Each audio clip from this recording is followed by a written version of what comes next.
Please welcome the 46th President of the United States, Joe Biden, and the Vice President of the United States, Kamala Harris, accompanied by Secretary of Labor, Marty Walsh, and Iron Workers Local 5 apprentice, Kernita Jordan.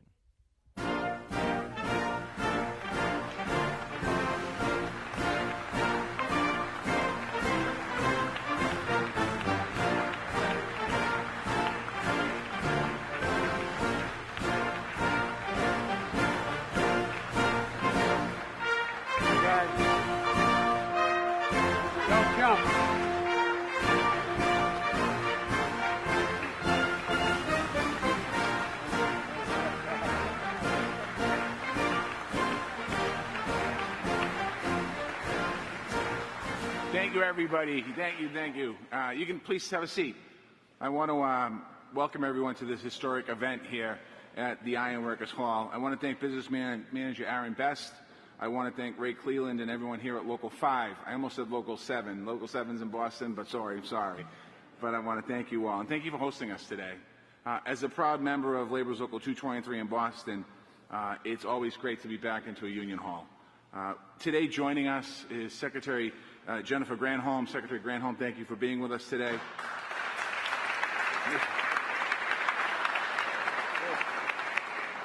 Deputy Defense Secretary Kathleen Hicks, thank you for being with us today.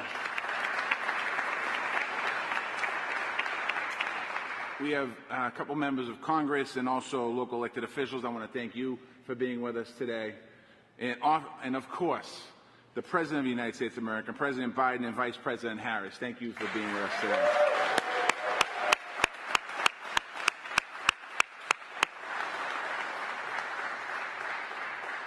Today, they are proving once again that this is the most pro-labor, pro-worker administration in our nation's history. And in a few minutes, the President of the United States is going to sign an executive order. That order will make sure that big, federally funded construction projects are governed by project labor agreements. And I know from experience, PLAs guarantee great projects and good jobs.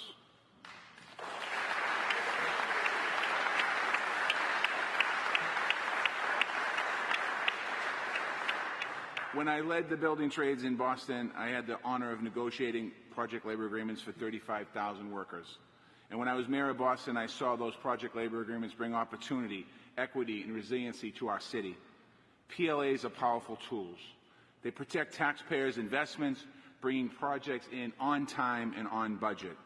They guarantee high-quality results built by the most highly skilled workers in the country, union workers.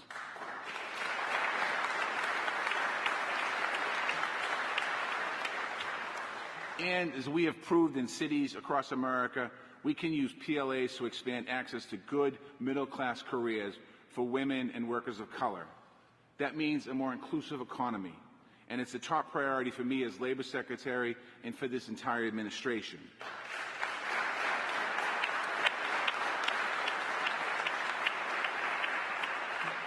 The bottom line, quite honestly, is between this executive order and the bipartisan infrastructure law, the President has provided us all with the opportunity to create millions of good-paying jobs, union jobs, and construction projects built with federal dollars. And this is a historic win for working people all across this country. Now, I have the honor, the incredible honor, of turning this podium over to a champion of working people all across this country. She is fighting every single day for the rights of workers to be able to join a union, to be paid what they deserve, and get the care and the health care and the family care that their families need. Sisters and brothers, please join me in welcoming the Vice President of the United States of America, Kamala Harris.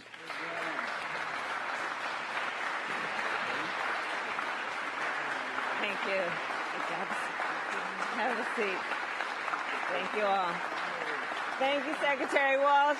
Thank you. It is always good. Oh. Have a seat. Thank you. It's always good to be in the House of Labor. I want to thank you all for the work you do every day that inspires us. And Secretary Walsh, thank you. You are a great partner in this effort and a great leader in our administration. So good afternoon, everyone. Before we get started, I just want to say a word about the jobs report that came out today. I do believe, I think we all know that it really shows that Americans are getting back to work. And what we are seeing is that it is happening at a record-setting pace.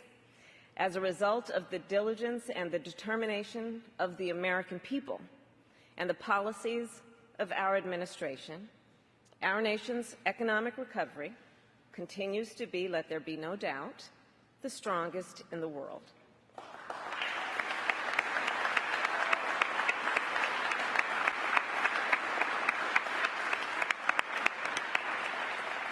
And again, I want to thank Marty Walsh for his introduction and the work you do every day. So it is good to be back also in Prince George's County. Senator Cardin, Senator Van Hollen, it's good to be back with you as always, my former colleagues, and of course, to be here at Iron Workers Local 5 with all of you.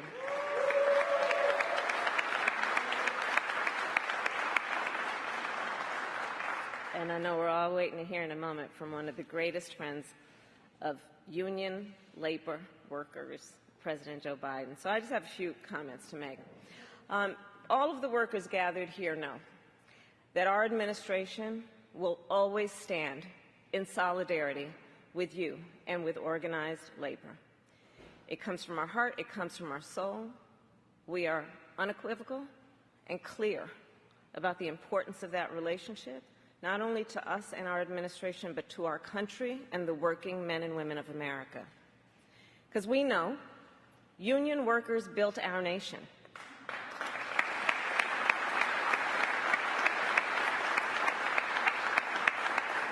You know, I think about a place like San Francisco. Union workers built the Golden Gate Bridge.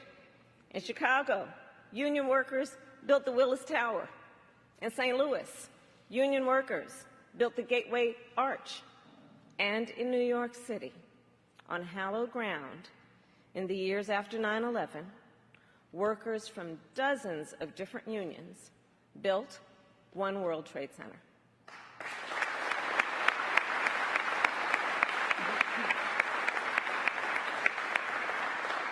And so the point there being, when our nation needs something to be built right, and those things that, by the way, are recognized throughout the world as the epitome of carpentry, of building, of what we do in terms of the skills that those workers apply, we receive worldwide recognition. So when the United States needs something to be built right, we turn to union workers. And the reason for that is also clear.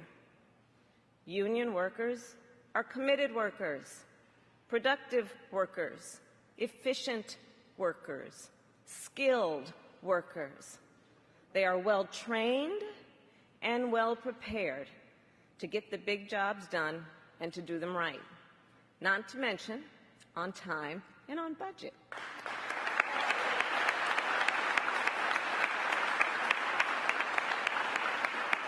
And over the past year, I have visited, as I have for many years in my career, union job sites and worker training centers across our nation. Last month, for example, I visited a training facility in Milwaukee, Wisconsin, and there I spoke with job seekers, apprentices, union members, workers who spent hundreds of hours learning to remove and replace lead pipes and service lines in a city that is sadly replete with them. And the officials there, they told me, by the time these union workers finish their training, they are the best in the business. And so that's why, one of the reasons why we are here today. The President and I made a promise that our administration will do everything we can to build a better future for all, that we will build stronger communities, a more skilled and productive workforce, and a more prosperous nation. As he will soon outline, we take another important step forward today to fulfill that promise. And so now it is my honor to welcome Crenita Jordan, an apprentice here at Iron Workers Local 5, and a living example, a role model of what is possible when we invest in our workers. Thank you all.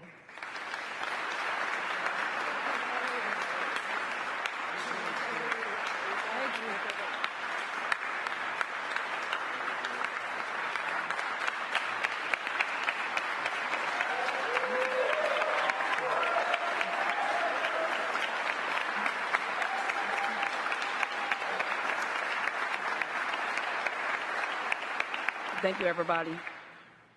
First, I want to say good evening, everybody. My name is Cornita Jordan, and I'm proud to be a fourth-year union apprentice at Local 5 Ironworkers.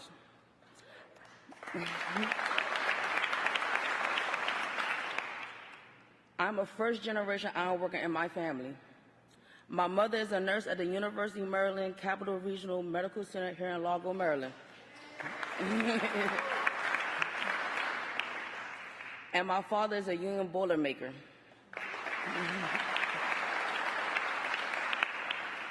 When I started construction, my employer didn't take me seriously because I was a young woman and stuck me in a truck all day. Luckily, an ironworker saw me looking miserable and recommended I apply to this apprenticeship. I did. And before I knew it, I was at the National Ironworker Pre-Apprenticeship Program for Women in California. Our labor and management partnership paid the travel, accommodations, food costs for all women across the country to help jumpstart our career in the trades. After 3 years of intensive training, I came home and started my apprenticeship in Local 5.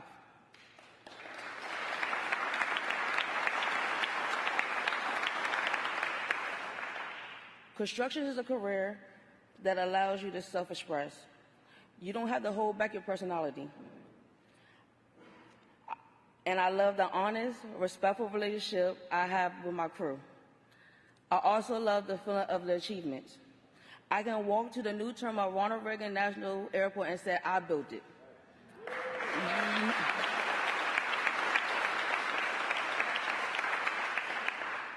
I can point to the shimmering glass windows at D.C. Wharf and say, I put those in.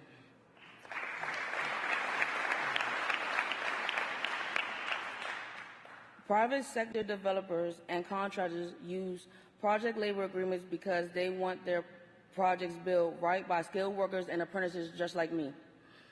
That's the goal of the executive order that the President will sign here today, to make sure the federal construction projects are completed safely, on time, and under budget. I know companies like Google, Microsoft, Toyota, and others use PLAs for their construction projects, and now the federal government would do the same.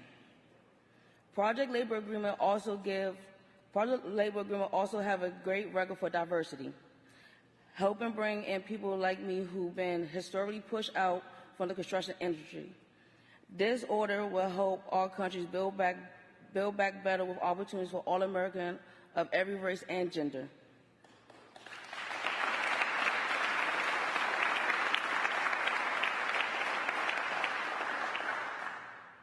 I can't wait to graduate from my apprenticeship this summer and to get to work on the big projects covered by this executive order.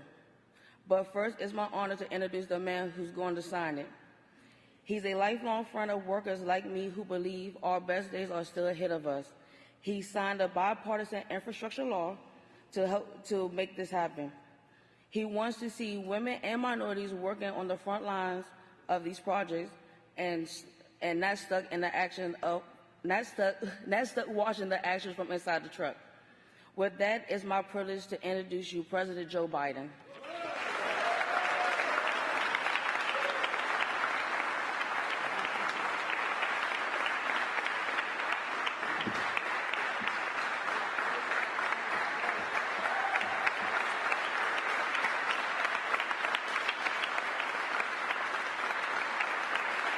That's progress.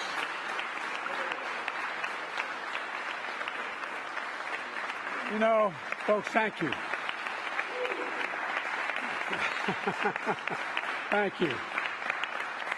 Before I begin my somewhat formal remarks, walking in here today and seeing you guys sitting on that beam, first local ever to endorse me. There's a guy named Tommy Schrank in Ellesmere, Delaware, local ironworkers. And asked me to come out to a site. It took me up on an elevator outside. And there's 4 of them, crazy sons of guns like y'all, sitting having their lunch on a beam, I guess about 12 stories above the ground. You're nuts. Thank God you are. I tell you what, you gotta not only have some brains, but you gotta be coordinated to be an iron worker, man. And I was told that they said, you know, they've done a cutout of number 46, the presidency. I'm the 46th president. And I'm thinking, well, maybe I can take it home. That's solid steel, man. And you guys did that on your time. Well, thank you very much. I'm not going to try to take it home. Well, look, folks, it really is, it's an honor to be here, for real. And I want to thank your soon-to-be new, full-blown, full-bore iron worker. Marty's already trying to get her to Boston, but that's another thing I got to warn you about. But, folks, look, it's an honor to be here with Vice President Harris and with Labor Secretary Marty Walsh, a proud member and former president of Labor's local union 223 up in Boston, and our Secretary of Energy, Jennifer Granholm. Got a few things we're going to build, and I want to thank the Maryland delegation, Ben Cardin, who's been a friend for a long time, and Chris Van Hollen, who's a really close friend and outstanding Congressman, Anthony Brown, and other elected officials that are here. Look, all of whom fight for working people in Maryland and every other state, because if it happens here, it happens around the world, it happens around the country. It's been an honor to be with the iron workers of Local 5, and we talk about building a future that's made in America. We're talking about you. And this time we're going to get it really correct. You know, one of the press persons said to me, and I can't remember who, about 3 months ago, that I don't know if it's factual or not, but he said, you've used the word union as president more than any other president in American history. So let me tell you.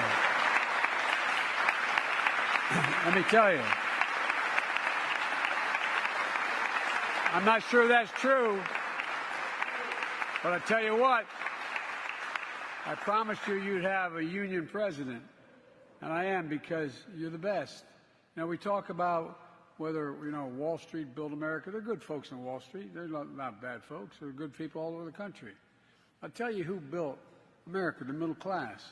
And the people who built the middle class are organized labor, unions did. That's not hyperbole. That's a fact. That's a straight fact.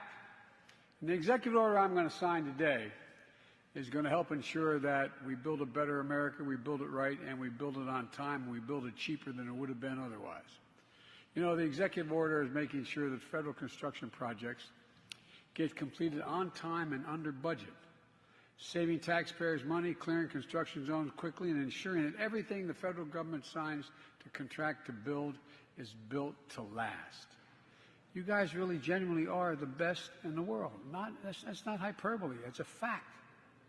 To do that, we're using a tool that iron workers here know very well, called project labor agreements. I know you all know it, but folks who may be watching this may not fully understand it.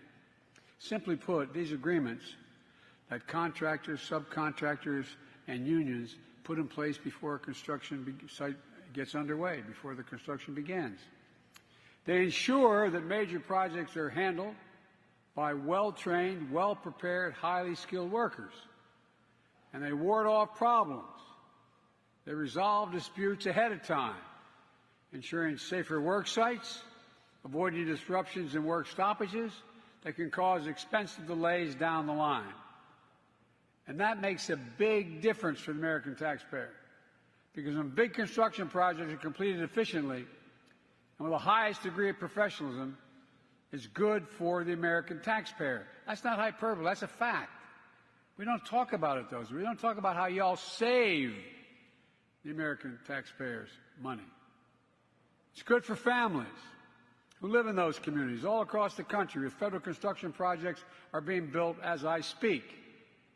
And it means that modernization of your local waterways will get done sooner, won't cost twice as much as expected. And when the next storm comes, the power will more likely stay on and homes and business will be better protected from flooding. It means new air traffic control towers at the local airports will be up and running more quickly, so flights are safer at the airports and more efficient. It means new housing will be built on our military bases will be of the highest quality, which these service members deserve.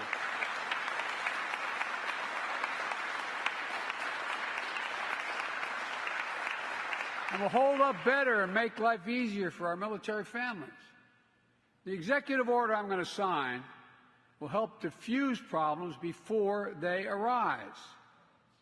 They're going to improve coordination between contractors, subcontractors, and workers on the job site. It's going to help guarantee a consistent supply of high-quality, highly trained workers. You know, what people don't understand if they don't know the industry is, you know, it's like you going to college, kid, 4 years. 4 years of busting your neck learning a trade. This isn't something you walk up and show up a day and you raise your hand, I need a job. You work like the devil for it. Fortunately, you get paid while you're doing it, you're able to do it. But it is an education, full-blown education you're getting in your trade. Well, you have a voice on the work site, full commitment to getting the job done. And it's going to raise the bar on quality for some of those vital projects we're going to be building. And we're going to make sure that federal construction projects are staffed with good-paying union jobs.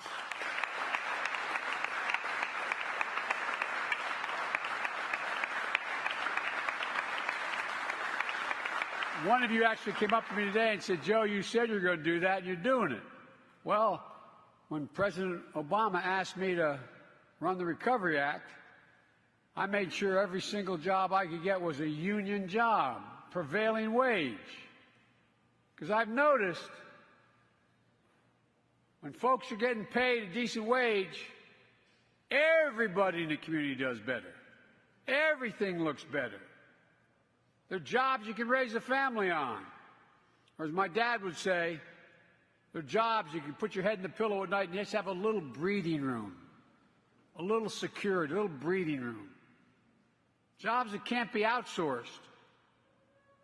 That's good for nearly 200,000 workers on federal construction contracts right now. It's good for everybody. I don't want to get going because I keep you here too long, because you know all what I've said, and you know what I've done, and you know what we're doing, and I know what you're doing. But let me close with this. A week ago, I went to Pittsburgh to tour a former steel mill. It's now a cutting-edge manufacturing research and development hub. Right before I left for the trip, I got word that a bridge collapsed. You saw it on television. It looked as bad in person as it did at the time. The bridge had been rated in poor condition, like, I might add, over 3,000 bridges in Pennsylvania, 45,000 across the nation. It's been rated that way for the last 10 years. When I got there, folks told me something close to a miracle had occurred. Because of a snowstorm that morning, school openings were late, and commutes were delayed. So when that bridge collapsed, and it was well over 100 feet off the almost, I don't know the exact, but probably from down to the creek where that went over and the ravine, probably a couple hundred feet.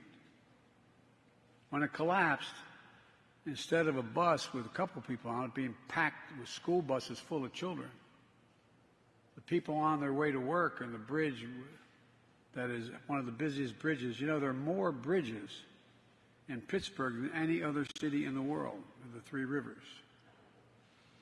The bridge was empty, relatively empty. Fortunately, no one was killed. But for a snowstorm, just imagine the challenges we face and the opportunities to build a better America. and extend far beyond roads and bridges now that we can know we have to do. We passed that infrastructure bill. But it's not just that. Across the country right now, there are countless buildings, ports, airports, power stations, and other federal construction projects that need to be modernized and built for the future. We can't count on miracles like happened out in Pittsburgh, prevent tragedies that are waiting in plain sight. But we can count on what America's always counted on, the American worker, the hardest working, best trained workers in the world. American workers who've given just half a chance have never, ever, ever, ever, ever let their country down and gotten the job done. And that's what this day's all about, in my view. Getting the job done for the American taxpayers. Getting the job done right the first time. You know, folks, there's a law that's existed for a long time, but there's too many exceptions like this one had. And that is that Buy American. As President of the United States, I award contracts, and I'm now making it the case, and we're working, it's one of the reasons those jobs are up, is unless the product I'm purchasing for the American people was made in America and all of its component parts were made in America, we ain't buying it. We're just simply not buying it. And what's going to happen here, not a joke, it's a fact. It's not a violation of any international laws either. What we're talking about here, with three exceptions I won't bore you with, and they're highly unusual, but with three exceptions, every single project that we're talking about that's paid for with federal dollars and it's a federal project, it's going to be union jobs, every single one of them.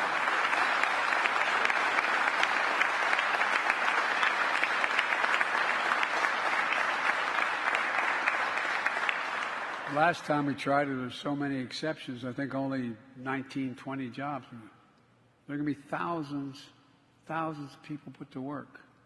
Not a joke. I mean, this is serious. And guess what? The American public is going to be safer. And it's going to be cheaper. Cheaper paying the right wage and the right trained people to begin with. Get the job done right and on time. So I'm about to walk over and sign an executive order. It's going to make that happen.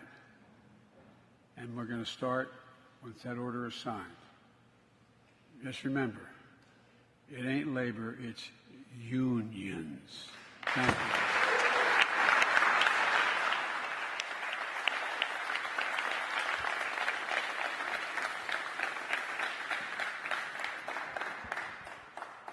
Now, usually you have a pen to give out to everybody around you. But we didn't have enough pens to bring with us. So I'm going to sign this order, but you're all going to get one of the signing pens, starting with the Maryland delegation.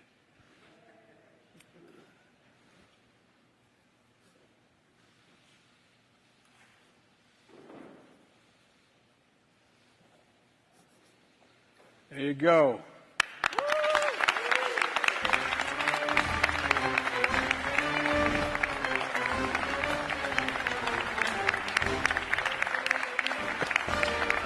Thank you all. Thank you, thank you, thank you. All right. Walk up the back there.